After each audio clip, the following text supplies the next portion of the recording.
Good afternoon, fam. Welcome back to the Highway Cowboy channel. How's everybody doing today? Just hanging out here for the day in Kelly, North Carolina. It's a pretty slow day. I've got to deliver a load in Jacksonville come Saturday morning, so ain't no particular rush. Ain't got much of a distance to go. But since I'm here, I figured I'd want to make a video about a sort of an update on the shorter video of the incident, the crash that happened to me on September 1st with the truck. Now, I know that was a pretty short video and it was kind of vague, to be honest with you, and I get it. I was still coming off that initial shock of what happened, and quite frankly, I'm sure everybody can understand I just wasn't in the mood to start talking too much. But yeah, that's why I want to make this video to sort of explain in detail what exactly happened and the preceding steps after that.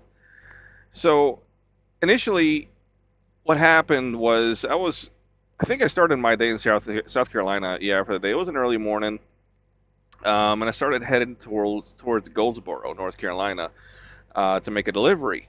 Now, I was doing 95, and I was on 995, not doing 95. Um, but then I got off, I believe it was 55 in North Carolina, in going through what I believe fell under the jurisdiction of Dunn, North Carolina. I was coming up into an intersection, we're slowing down to about 45 miles an hour, and I could see from a distance I had a green light.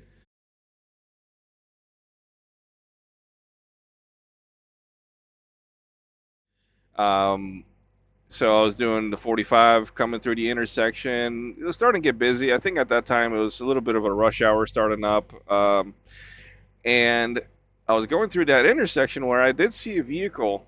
The vehicle that was the second vehicle in the crash, the one at fault, was coming up on my right side at the intersection. I had a green light, and he was merging into the right, into my lane, in my direction of travel.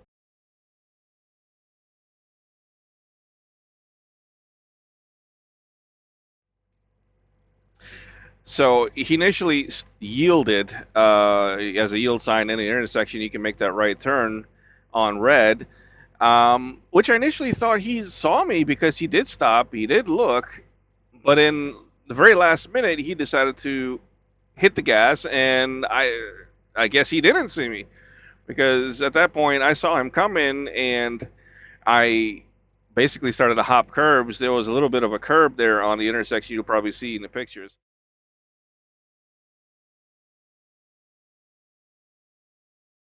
I drove over that at 45 miles an hour in an attempt to avoid him because it would have been a head-on collision if I had not done that, or if I was on my cell phone or distracted or whatever.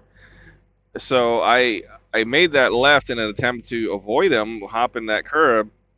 But I guess it was not. It was too late at that point. I mean, it's luckily it wasn't a head-on collision. It just scraped the entire side of my tractor. Trailer, for the most part, was unscathed, other than the left side skirts, which I'm assuming it's the framing in the back got damaged because of that curb, me hopping a curb at such a speed. So it took a little bit of a beating. But other than that, it was really not much to speak of. Um, as you saw in the pictures, the damages are mainly cosmetic. The only thing that was really of concern at that time was the hubcap seal because he did hit my steer axle rim on the right side, and he tore off the entire hubcap. Not the hubcap. Excuse me. Let me rephrase that. He took off that clear glass looking part. He basically caved that in, and there was a big gaping hole in there. I'll attach a picture later. You'll see that. Um, So that was the only concern. Luckily, what I did is that I found the part number for that on the site of what that hubcap was. Turns out there was a Napa about 7 miles down the road that has that exact part. So I decided to tape up that hubcap, duct tape it, because it did retain some oil in it. So I did have a little bit of oil left, so I decided to duct tape it and roll down the road, take that risk. where I bought that hubcap, and at that point I got the hubcap in Napa, and I'm looking at it. And I said, you know what, it ain't leaking anywhere. So you know what, I got maybe another 20 minutes to Goldsboro to make my delivery, which at that point I was already late. Uh, but there, everybody was aware of what was going on. I got into a fender bender and all that. The broker was aware and all that. So I made it to the delivery, and at the loading dock, I replaced that hubcap on the spot, which they were okay with. And I explained the situation to him as well. Hey, I kind of need this to be fixed. He said, yeah, take your time, no problem. So I really appreciate them being nice about it. Um, but yeah, that was initially the what happened. They got the police reports and all that. And later in the day, I filed a claim with the insurance company, um, and told them what was going on, and went through Geico as well. The insurance for the vehicle at fault was Geico, um, which is a great insurance company, but I'll explain in a minute why that's actually a problem. But I filed a claim, and they was aware of everything that was going on, and that was pretty much the end of the day. Just kind of winding off on that whole day's events. I slept like a baby, to be honest with you, after that. But the next following day, I get a call from Geico and my insurance company, and we're all going through, the whole procedure of the accident and all that, explaining what happened, what was all that, who was at fault. So initially, Geico, he said, yeah. They called me. They told me that the other person at fault already called in, filed a claim as well, and they they explained what's going on. So Geico's claiming responsibility. Okay, not a shocker. That it is what it is. It said that on a police report. Even the person in that vehicle said it himself to me. He said, yeah, he knows it's his fault. And I quote, I kid you not, I quote, he said he was rushed by the vehicle behind him who was honking. That's why he had a lapse of judgment and he decided to go in front of the truck. Yeah, I digress. But so yeah, so that was that. Geico called in. They claimed responsibility. But here's a funny little tidbit: is that same day I also get a phone call from my insurance company saying, "Well, but the other person is saying that it's your fault, that you're at fault." And I'm like, that's just strange, really, because the state trooper said that they're the ones at fault. The police report says that they're at fault. Geico says they're at fault and that they're claiming responsibility and they're going to dish out the money for the repairs. Where is this shady little tidbit of info coming from? Oh, well, this is what we find out. This is what we were told. Like, nope, that ain't happening. So I hung up the phone with them and I called Geico back to basically confirm that, hey, you guys are taking responsibility for this one, right? And he's like, oh yeah, we are. They already our client already says that that they're at fault, and the police report says they're at fault. Okay, because I told them, well, my insurance is telling me something different. Can you please you get a hold of them as well and tell them that that's the story? So they did so, and luckily that's the last I heard of that. There was no more talk of me being at fault for anything. Here's where the problem starts with Geico, is that they know nothing about semi trucks. They don't do commercial insurance for large vehicles like an 18 wheeler, so they don't even know what they're talking about, what they're looking at.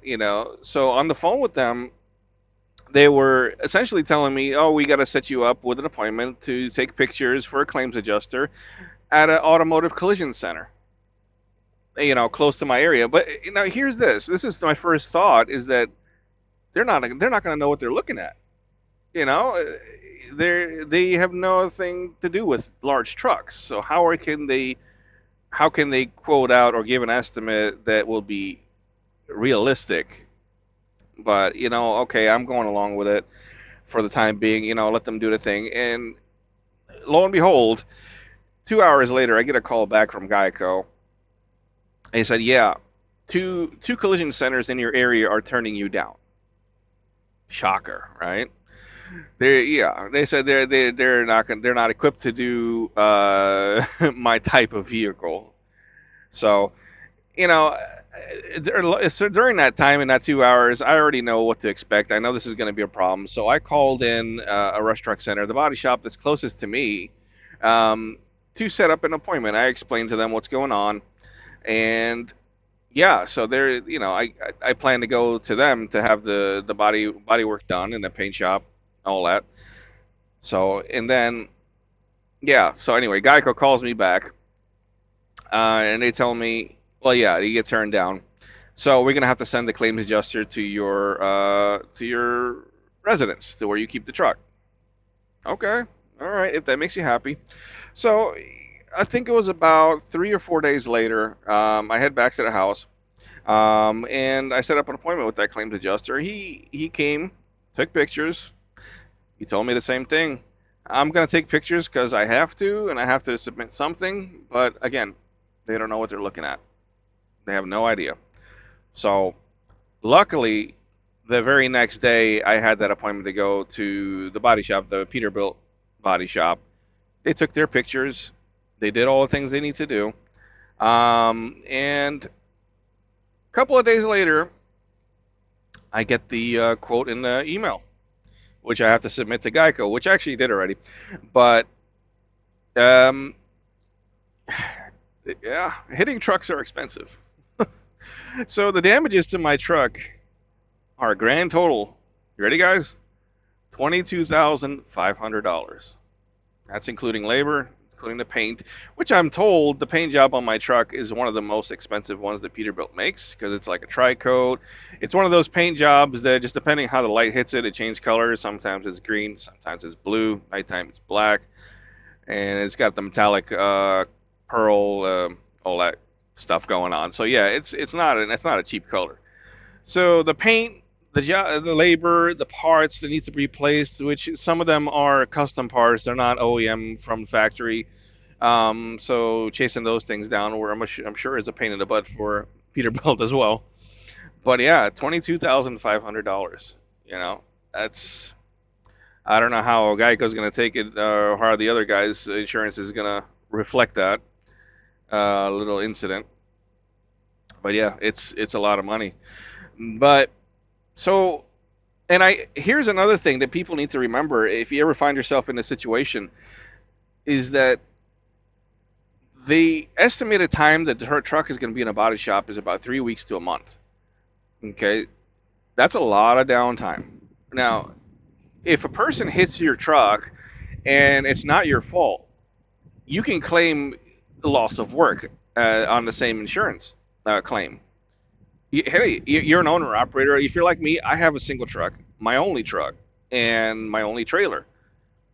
Once the truck goes in the shop and I'm sitting home for 3 weeks, I'm not claiming, I cannot make any money. So automatically my bread and butter is gone at that point. So you have to claim that on the insurance as well, that you have loss of work, and they need to cover your gross wages that you would be losing within that time. You have to factor in for the last 2 or 3 months of what you normally make in a weekly period. So, and then you factor in the average. You submit that to them, and they have to pay you out. So that's exactly what I'm doing. So the truck's going to be in the shop for 3 weeks, excuse me, and I'm yet to set the appointment there.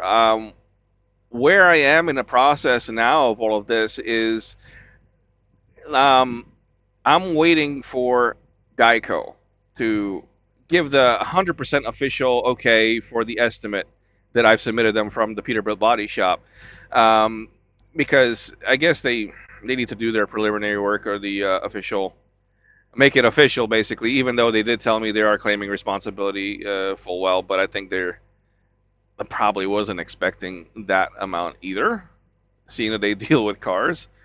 Um, you figure 22,500 for the truck plus the loss of work claim on top of that.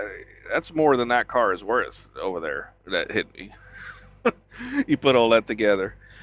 But yeah, I'm officially just waiting for that official go ahead from Geico. Phone call maybe tomorrow, or maybe not even maybe today. Who knows? But you got to stay on top of them too. Sometimes they kind of take their time with things like that. But yeah. I'm going to stay on top of them, and after the fact, I can officially set an appointment to take my truck to the body shop, which I was told early October to be put it in. That's still up in the air at this point. But yeah, I mean that's really the gist of it. It's you got to be mindful of the details in the process of goes what goes after. Also, you got to protect yourself because it is a business. It is a truck, but it is your business and it is your livelihood. So don't just make a rash decision or settle for whatever at this point. You got to be smart of where you go to, what body shop you pick. You can't just pick anyone. Me personally, maybe I'm OCD like that, but I kind of want it done right. So who's better to do it than Peterbilt, the people who built the truck? So I had some paint work done at that same body shop before, so I know they do a great job, which is why I'm going back to them again. But yeah, all that being said, be mindful, guys. Be mindful, guys, of the whole process. Be smart how you do it, and don't forget to cover your bottom line as well. So, yeah, in the coming days, I'm going to be making further updates on what's going on in the body shop. I'm probably going to do some coverage over there, make a video of the process of it being worked on, being painted. Why not? That's probably a cool thing to cover.